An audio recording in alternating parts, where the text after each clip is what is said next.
Bonjour à tous. Bonjour Sylvain. Cathy, vous m'entendez? Oui, très bien. Oui, bonjour à tous. Donc nous accueillons la société EJ Picardie pour la présentation. Donc, Cathy Régnard et Pascal Cousin qui sont sur le même profil. Je vais donc vous laisser la main pour Sylvain. Merci. et commencer votre présentation. Donc, bonjour à tous. Cathy Régnard, je suis donc responsable ressources humaines chez EJ Picardie et donc je suis en compagnie aujourd'hui de Pascal Cousin, responsable développement RH sur le site. Donc, on est réunis aujourd'hui dans le cadre d'un atelier virtuel avec comme thématique les collaborateurs au cœur de la réussite, l'humain en premier. On va démarrer en fait par une courte présentation de l'entreprise pour savoir un peu qui nous sommes. Et puis, on continuera sur la démarche des soft skills qu'on a entreprise en 2020, plus exactement chez nous sous le nom de compétences, pour ensuite en fait relier un petit peu justement ce déploiement au sein du groupe par l'intervention de Pascal Cousin sur l'activité recrutement et les compétences. Vous aurez la possibilité, donc vos caméras et sons sont coupés aujourd'hui. Vous avez par contre une interface qui vous permet de pouvoir converser avec nous tout au long de la présentation. Donc, n'hésitez pas à poser vos questions. À l'issue de notre présentation d'une durée approximative de 30 minutes, on aura le plaisir de pouvoir y répondre avec vous. Donc, je vais commencer par partager ma présentation.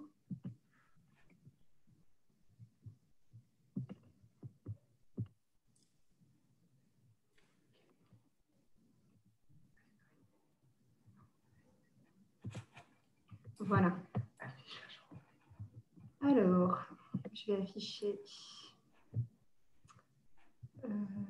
mon écran, je ne l'ai pas. Voilà, donc qui sommes-nous? Donc, nous sommes une entreprise familiale depuis 138 ans.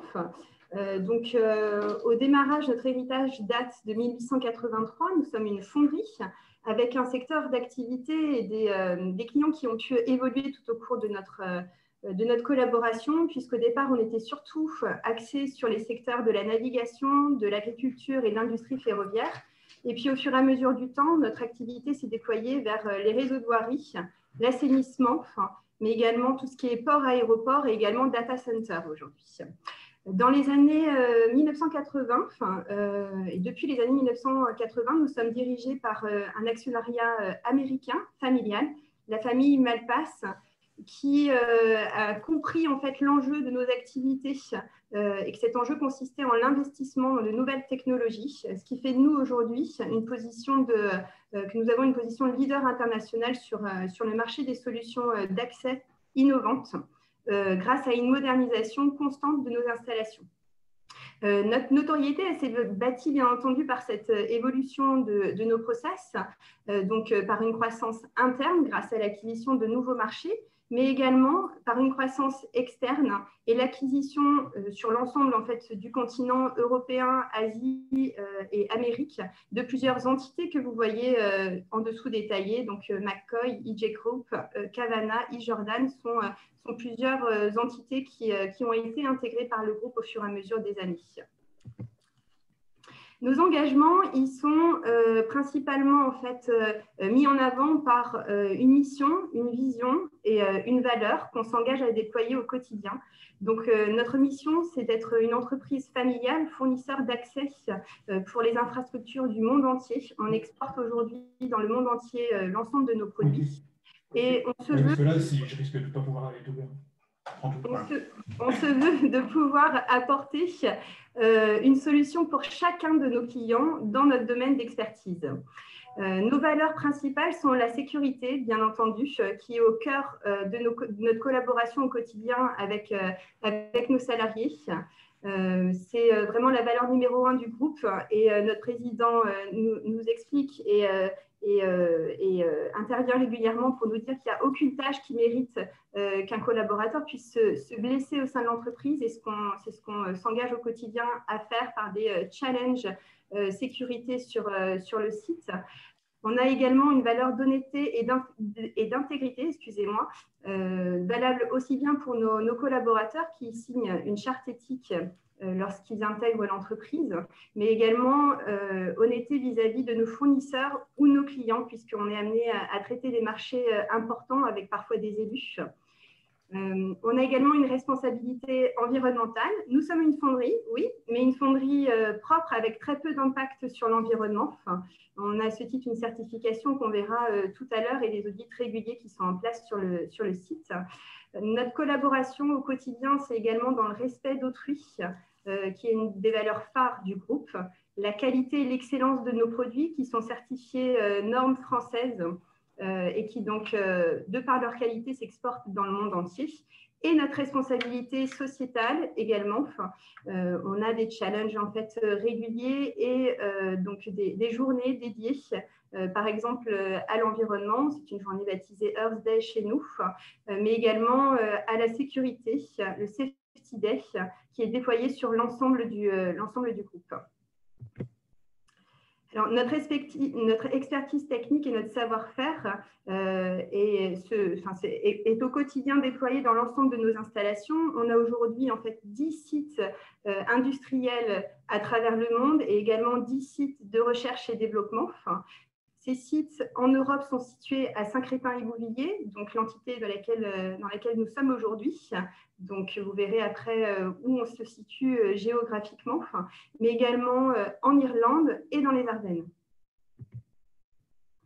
Donc, petit focus justement sur notre situation géographique. Nous sommes à Saint-Crépin-Ibouvillers, petit village à proximité de Méru, au sud de Beauvais et au nord de Cergy-Pontoise. Quelques chiffres sur notre fonderie. Donc, on fêtera l'année prochaine nos 30 ans d'existence. Le site s'étend sur 450 000 m² d'espace de fabrication. En 2020, c'est pas moins de 825 salariés et intérimaires qui ont travaillé au quotidien à nos côtés, aussi bien dans les services production que les services support. Donc, ça, c'est une moyenne sur 2020. Et nous bénéficions des certifications ISO 9001 pour la qualité de nos procédures, 14001 pour l'environnement, 5001 pour l'énergie et OHSAS 18001 pour la partie sécurité de nos installations et de notre quotidien sur le site. Donc, on va en venir justement à la thématique en fait, du jour, puisque cette thématique, on l'a baptisée « Les collaborateurs au cœur de la réussite, l'humain en premier ». C'est vraiment ce qui nous caractérise aujourd'hui. On parlera chez nous de soft skills, enfin, l'atelier, c'est soft skills. Nous, on l'a plus baptisé sous le terme en fait, de compétences. Et je vais pouvoir vous présenter un petit peu plus en détail cette démarche.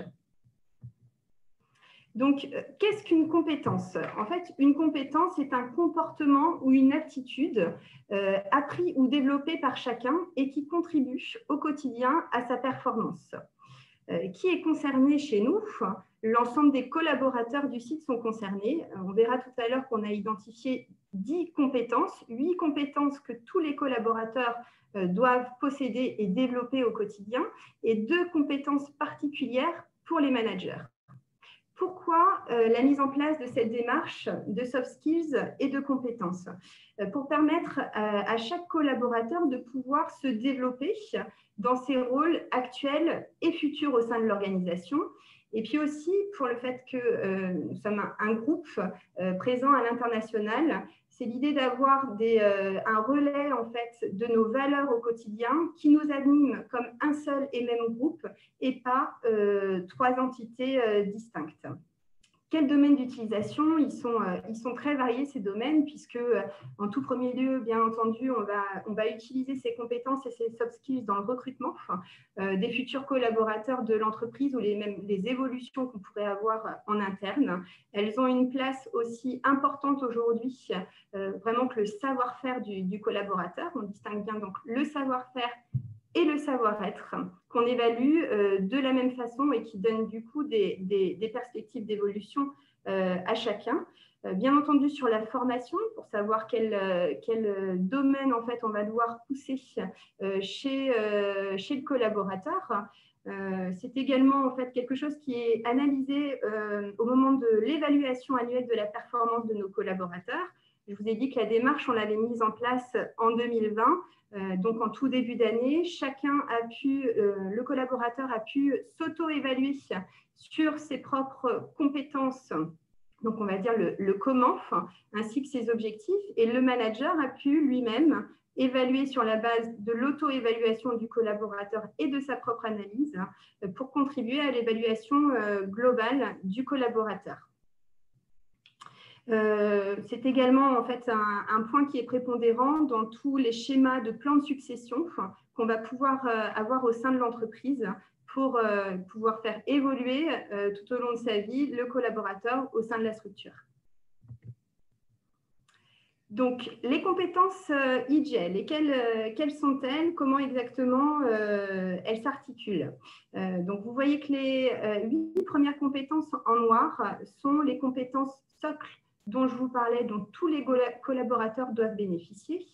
Et puis après, les 2 compétences du bas, donc pensée stratégique et développement d'équipe, sont des compétences plus managériales qu'on sera amené justement à développer un peu plus au cours de cet atelier.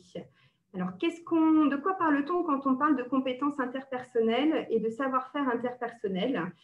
En fait, c'est la facilité et l'habileté qu'on a à dialoguer avec les autres, avec courtoisie, sensibilité et respect, et à déployer et développer le sentiment d'appartenance à l'entreprise. La résilience et la persévérance, c'est plus sa capacité à savoir faire face aux obstacles, à se remettre vite d'un échec. La flexibilité, c'est la capacité à pouvoir passer quelque part du plan A au plan B, à utiliser des solutions nouvelles dans son approche pour se sortir potentiellement d'un problème. Excusez-moi. La sensibilité et la conscience interculturelle, c'est la façon dont on a de créer un environnement de travail inclusif où les différences de chacun sont valorisées. L'apprentissage continu, c'est le fait de pouvoir travailler au quotidien à son perfectionnement en visitant d'autres entreprises, par exemple, dans le même secteur d'activité, en participant à des ateliers, en allant aussi potentiellement au contact d'autres services qui peuvent au quotidien améliorer notre performance dans notre propre activité. Le networking ou le réseau d'influence, c'est la capacité à quelque part mailler des relations au sein de l'entreprise ou même à l'extérieur qui vont contribuer à augmenter la propre performance du collaborateur. Quand on parle de communication, on parle aussi bien de la compréhension, la bonne compréhension qu'a le collaborateur d'une situation, puisqu'il peut être en mesure après de pouvoir l'expliquer potentiellement à un groupe d'individus. On va parler aussi de la capacité à retranscrire un message aussi bien à l'oral qu'à l'écrit. Donc voilà, c'est vraiment une dominante importante pour faciliter le quotidien et les interactions au sein d'un groupe. La créativité, l'innovation et l'amélioration continue sont synthétisées dans le fait d'être portés sur les nouvelles technologies en priorisant justement ces nouveautés qui vont avoir un impact positif dans notre quotidien. C'est sortir de la méthode habituelle pour s'exposer à quelque chose de différent, mais qui au final améliore le quotidien et la performance. On va pouvoir visualiser donc juste après sur 2 clips vidéo la compétence pensée stratégique vision globale et celle du développement d'équipe. Juste en préambule, vous allez pouvoir voir dans la prochaine vidéo ce qu'on a baptisé chez nous la roue des compétences, puisque ces compétences, elles ont été déployées tout au long de l'année 2020 auprès de nos collaborateurs, aussi bien par l'animation de réunions en présentiel, mais aussi par l'animation sur nos écrans vidéo et sur les PC des collaborateurs de clips pour mettre en avant la compétence, apprendre quelque part à la dompter, à la mettre en lien avec ses activités quotidiennes, mais également pour que chacun puisse savoir de quelle façon il peut influer positivement pour développer cette compétence auprès de soi-même ou auprès de son équipe.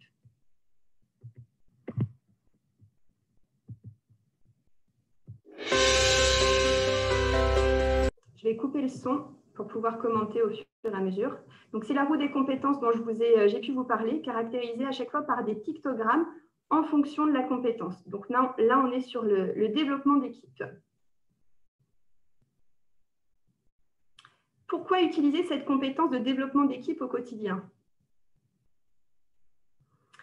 Parce que justement, en tant que manager, notre responsabilité, c'est de nous engager auprès de nos collaborateurs pour les inspirer à donner le meilleur d'eux-mêmes au quotidien.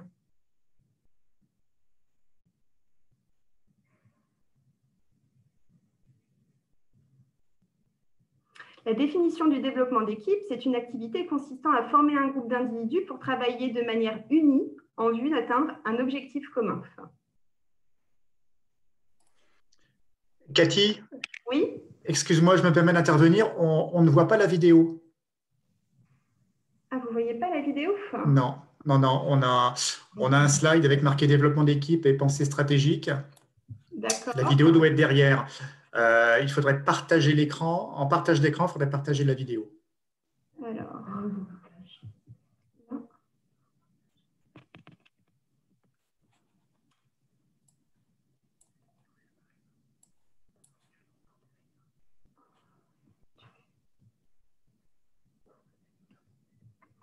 Alors, attendez.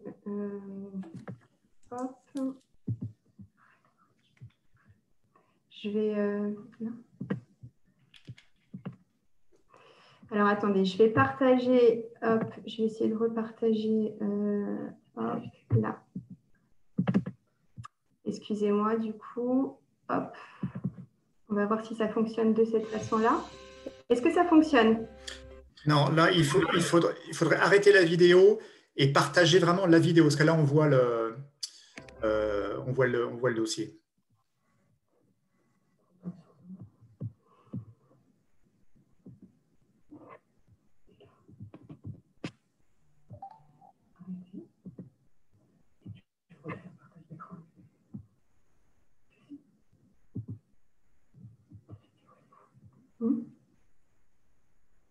Là.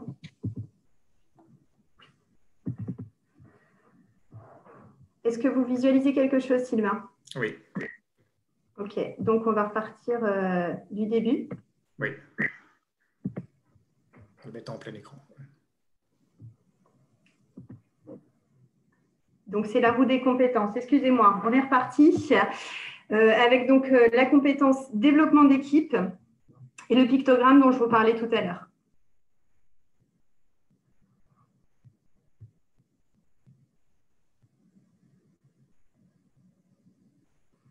Donc, comme je vous disais, pourquoi cette compétence? Pour que justement chaque manager, de sa responsabilité, il est de sa responsabilité de pouvoir s'engager auprès de ses collaborateurs et les inspirer à donner le meilleur d'eux-mêmes.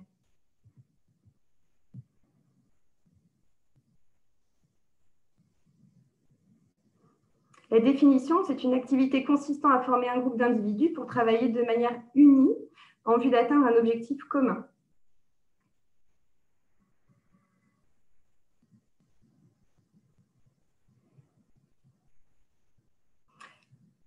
Quand puis-je dire que j'ai atteint cette compétence ou, à l'inverse, que cette compétence est à développer? Cette compétence est atteinte si, en tant que manager, je crée un climat dans lequel les collaborateurs veulent faire de leur mieux, que je donne des responsabilités à mes collaborateurs en leur donnant des missions stimulantes, que je fais en sorte que chaque collaborateur considère son travail comme important et que j'intègre et mixe les équipes en cas de besoin.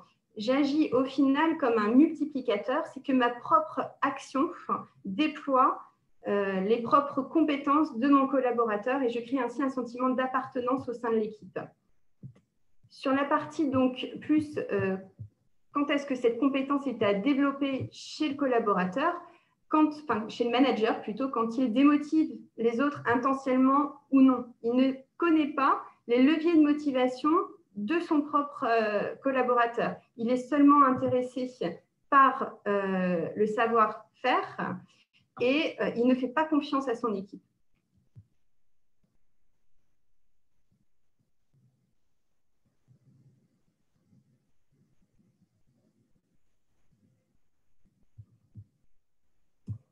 Quelques idées ensuite pour pouvoir améliorer cette compétence de développement d'équipe au quotidien. En créant un climat d'innovation et d'expérimentation avec mon équipe. Lorsque quelque chose est trop rigidement défini, on ne stimule pas quelque part cette compétence au sein de l'équipe. J'inspire également mon équipe en proposant des tâches diverses, je confie des missions stimulantes et j'adopte une attitude d'apprentissage. Je permets les erreurs et je dialogue avec mon équipe pour expliquer justement ces erreurs. Je compare les managers modèles. Quelque part, j'exploite leurs compétences et je cherche autour de moi une ou deux personnes qui peuvent être considérées comme de bons managers pour m'en inspirer. Et également, donc, cette compétence, elle est fortement à déployer en tout début d'intégration du collaborateur, où chaque nouveau collaborateur doit être accompagné dès le démarrage et informé de l'importance de son travail. Je construis un état d'esprit commun en faisant en sorte que chaque collaborateur comprenne comment ses efforts vont s'intégrer dans la réussite d'un objectif commun, à quel point il y contribue.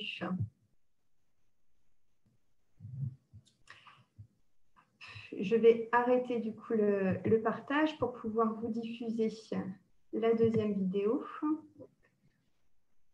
Alors,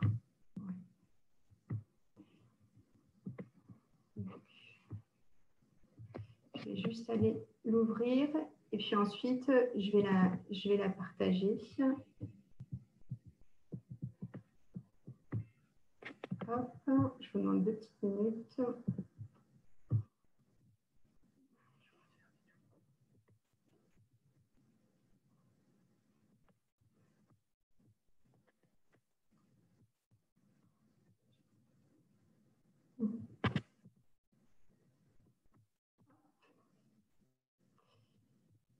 Je bouge ça et on est parti.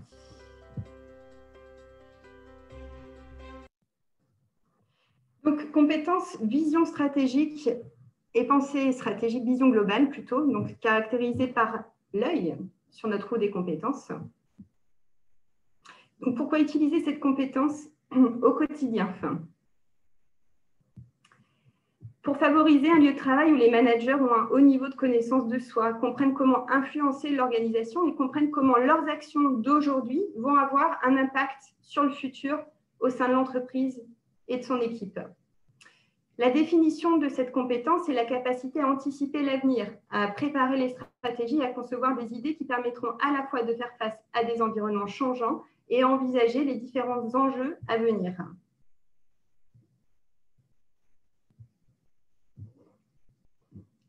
Alors, quand peut-on dire que le collaborateur a atteint cette compétence ou à l'inverse, que le collaborateur doit développer cette compétence? Cette compétence est atteinte si le manager cherche à avoir la vision la plus large possible d'un problème ou d'un défi, s'il peut facilement envisager les futurs scénarios et s'il peut prévoir avec précision les conséquences et tendances de ses actions. Par contre, si le manager n'est pas un bon stratège ou un visionnaire et qu'il ne suscite pas d'attentes concrètes de la part de ses équipes, qu'il n'arrive pas à simplifier les stratégies et à les expliquer au sein de son équipe, on peut partir du principe que cette compétence est à développer.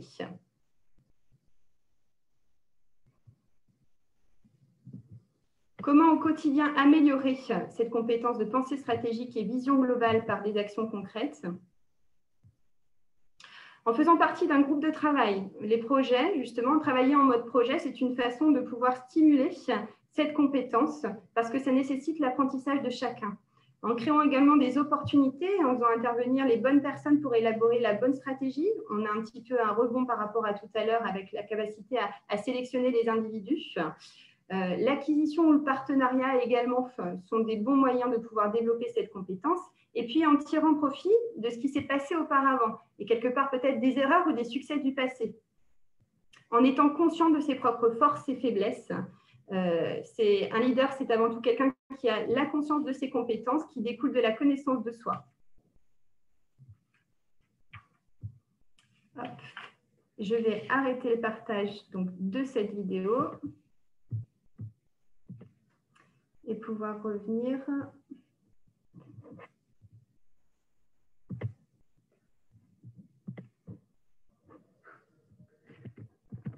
Je ne vois pas.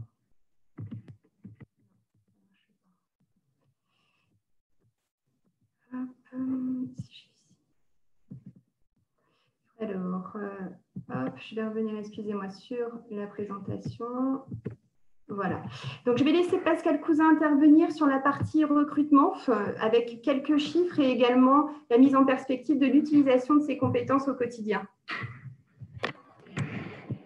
Bonjour à tous, excusez-moi, je retire le masque comme on est plusieurs dans le bureau. Voilà, donc enchantée, Pascal Cousin, responsable développement RH pour EG Picardie.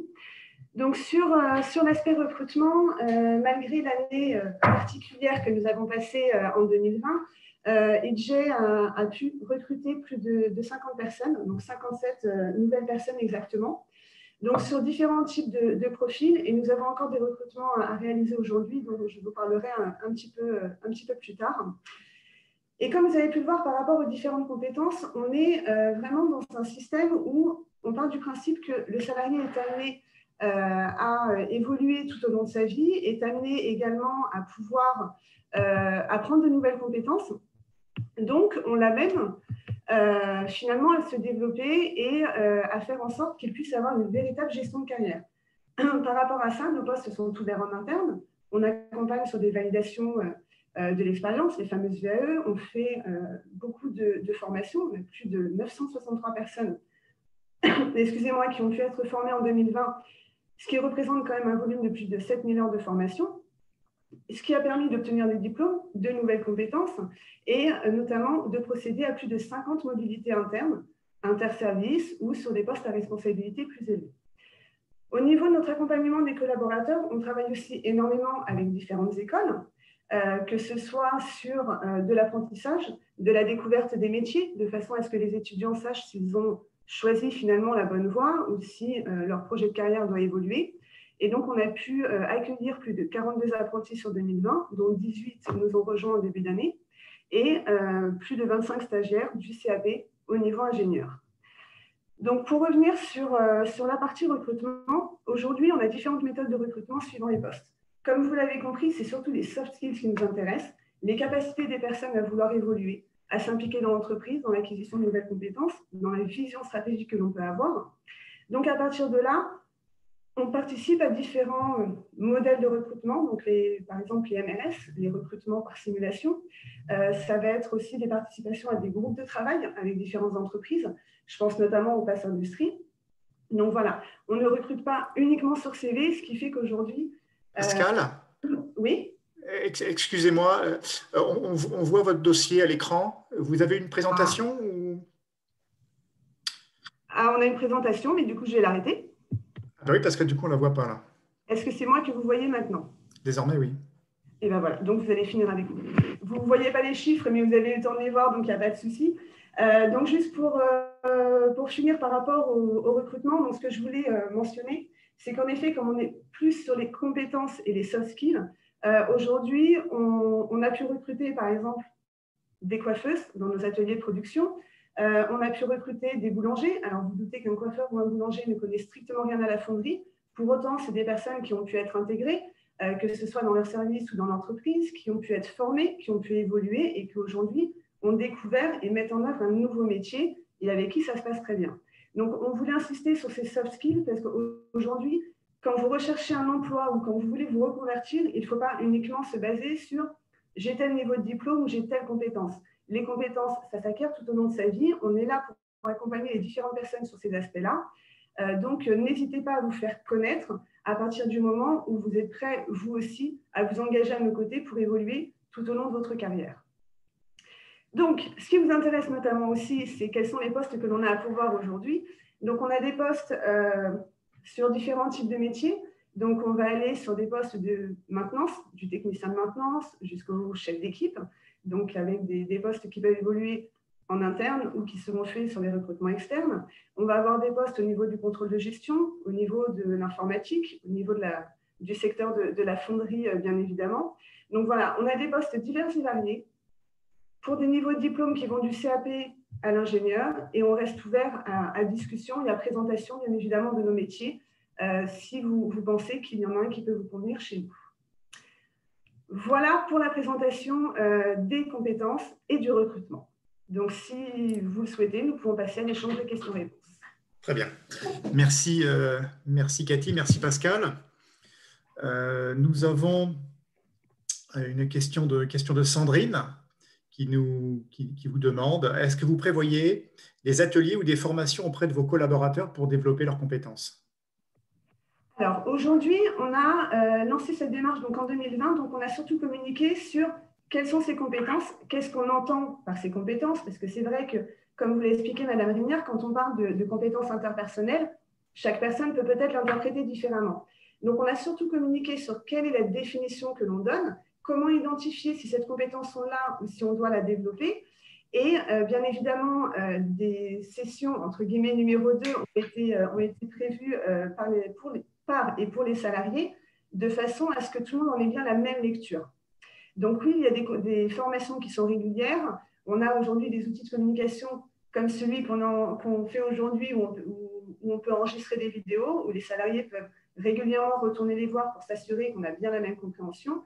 Et toute l'équipe RH est là en support, des managers ou des salariés, pour répondre à toutes les questions qu'il peut y avoir sur le sujet. Est-ce que ça répond à la question de Sandrine? Sandrine nous pose… oui, elle a dit oui, merci. Eh bien, super. Sandrine nous pose également une question. Parmi vos métiers en tension, sont-ils davantage sur des postes maintenance ou opération? Vous avez en partie répondu. Alors, en effet, sur les métiers en tension, comme tout le monde, les métiers de la maintenance, en effet, en font partie aujourd'hui. Donc, par métier de la maintenance, on va avoir les métiers en mécanique, les métiers en électromécanique, en maintenance industrielle, et on a aussi tout ce qui va être développement des GPAO et des GMAO, par exemple, tout ce qui va être automatisme. On a tout un service de bureau des méthodes industrielles, on a un service dédié à tout ce qui concerne l'automatisme, parce que comme vous l'avez vu, on est une des fonderies les plus modernes d'Europe. Et bien, ça nécessite bien évidemment de l'entretien et de l'innovation. Donc, sur nos métiers particulièrement en tension aujourd'hui, oui, ce sera la maintenance et également le secteur de la fonderie, qui sont des métiers très particuliers où il n'y a pas énormément de centres de formation en France. Donc, clairement, si vous êtes maintenancier ou si vous travaillez dans la fusion, pensez à nous, on vous accueillera avec grand plaisir. Merci. Alors, je vois les questions, je vais me permettre, si vous voulez bien, Sylvain, le coup de répondre en direct. Au niveau des compétences interpersonnelles, oui, on peut parler de management transversal. Aujourd'hui, en fait, on n'est pas dans l'entreprise collaborative à proprement parler, mais on y tend. C'est-à-dire que chacun, finalement, est un peu manager. Chacun est à même d'accompagner l'autre. On prend l'exemple de la sécurité, où aujourd'hui, il est la responsabilité de chacun de dire à son collaborateur, attention, là, il y a un risque d'accident, attention, tu n'as pas forcément mis ton EPI. Et donc, on demande aux opérateurs, comme à n'importe quel salarié, de recadrer, même si c'est un membre de la direction qui a mal mis un bouchon d'oreille ou autre, chacun est amené à faire quelque part un petit peu de management transversal, à diffuser, j'aurais tendance à dire, les bonnes pratiques et la bonne parole. Donc, en effet, sur les compétences interpersonnelles, on peut parler de management transversal. Et donc, au niveau des fonctions support, alors très peu d'offres. Aujourd'hui, on a EJ Picardie est un peu finalement le siège social de toute la région Europe. Donc, l'ensemble des services support sont situés sur le site. On a des postes à pourvoir, donc notamment sur la partie finance et sur la partie informatique. Ce ne sont pas les seuls. Aujourd'hui, je ne peux malheureusement pas vous diffuser une liste exhaustive de tous les postes que l'on aura à pourvoir, parce qu'on est encore comme la plupart des entreprises, en clôture budgétaire et en étude de ce qui va être faisable. Mais il y a régulièrement des postes à pourvoir sur les services support également. Donc, services support qui vont aussi concerner les ressources humaines, le marketing, l'administration des ventes, tout ce qui est support graphique, informatique et support après-vente. Voilà. Je ne vois pas d'autres questions, donc n'hésitez pas s'il y en a d'autres. Si par la suite, des questions sont nécessaires à être posées à Cathy ou à Pascal, sur le slide de fin, vous aurez leur adresse mail. Voilà, donc n'hésitez pas, dans cette démarche d'accompagnement des salariés, on est aussi régulièrement amené à travailler avec différentes associations, que ce soit les associations d'insertion dans l'emploi, que ce soit l'APEC, que ce soit Pôle emploi. On peut, alors quand les conditions sanitaires le permettront, bien évidemment, on participe aussi également à des visites d'usine pour que les personnes puissent découvrir les métiers. Par exemple, vous avez un questionnement en vous disant, bah, tiens, finalement, depuis tout à l'heure, elle me parle de la fusion, mais moi, je ne sais pas trop ce que ça veut dire être fondeur. Renseignez-vous auprès des acteurs de l'emploi de votre région. On peut faire des visites d'usine, on peut présenter qu'est-ce que c'est que ce métier-là pour que vous puissiez savoir après, est-ce que c'est quelque chose qui peut vous intéresser ou non. Donc, surtout, n'hésitez pas à prendre contact avec vos partenaires emploi. Nous avons une nouvelle question, Pascal. Alors, est-ce qu'on passe plus par les agences d'intérim ou est-ce qu'on diffuse les offres sur des job boards? Alors, je suis un petit peu mal à l'aise pour répondre à cette question. Pourquoi? Parce que malheureusement, notre site Internet est en réflexion depuis plusieurs mois et que malheureusement, du coup, nos offres sont un petit peu difficiles à trouver sur le site de EJ.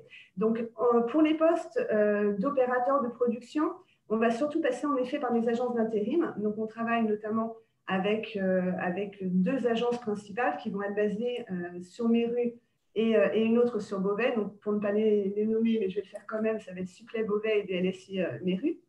Après, on utilise des job boards. On travaille surtout aussi beaucoup avec l'UMM. Donc, c'est un site des industries de la métallurgie qui a une page emploi notamment sur laquelle nous diffusons toutes nos offres. Voilà. Et vous devriez pouvoir normalement les trouver aussi sur les réseaux sociaux.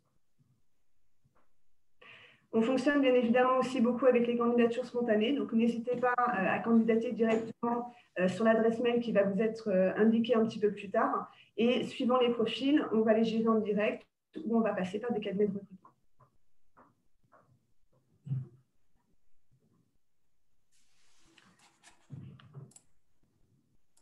Vous n'avez pas compris le nom du job board. Alors, l'UMM, en fait, l'UMM, c'est donc l'Union industrielle de la métallurgie. Le nom de leur recrutement, ça va être, le nom de leur site, pardon, ça va être l'industrie recrute.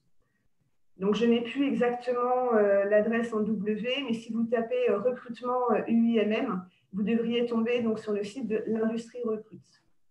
Et là, vous avez toutes les entreprises de la métallurgie et la liste des emplois qu'elles proposent. Voilà, c'est bien ça. L'industrie-recrute.fr. J'ai mon chef qui me sert d'assistante, c'est super. Je vous remercie rien que pour ça.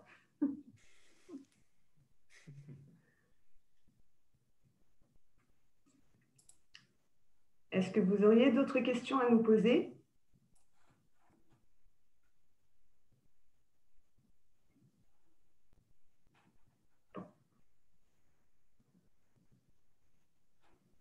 Bon, bah, écoutez, merci en tout cas à vous d'avoir participé à ces conférences. On espère avoir répondu à l'ensemble de vos questions et notamment à la thématique du jour. Et surtout, voilà, n'hésitez pas à nous contacter pour toute question, pour aller plus loin. Et donc, pour répondre à cette dernière question, oui. Alors, au niveau de la gestion des candidatures spontanées, aujourd'hui, on est bien évidemment dans le respect des données personnelles. Donc, quand vous candidatez chez nous, on vous fait une réponse en vous disant, voilà, on va garder votre candidature pendant 6 mois. Et après, on vous demandera de revenir vers nous pour nous dire si vous êtes toujours intéressé pour que l'on conserve votre candidature ou non. Sinon, dans le cadre de notre gestion des données personnelles, elle sera automatiquement détruite.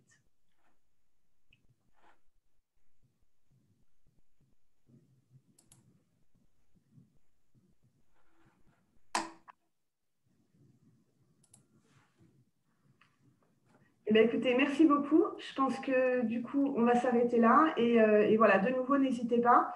On est là pour, bien évidemment, faire grandir notre entreprise. Pour faire grandir notre entreprise, on a besoin pour ça de personnes motivées et qui souhaitent s'impliquer dans leur métier ou dans la découverte d'un nouveau métier. Donc, on est là également pour vous. Donc, n'hésitez pas à nous contacter à l'adresse qui va vous être mentionnée d'ici quelques minutes. Merci Pascal, merci Cathy. Nous allons bientôt mettre fin à ce webinaire. Vous allez avoir un slide avec les références de J. Il y a un petit sondage qui va vous être, un petit sondage anonyme qui va vous être soumis. Ça marche. Merci. Merci à vous. Au revoir.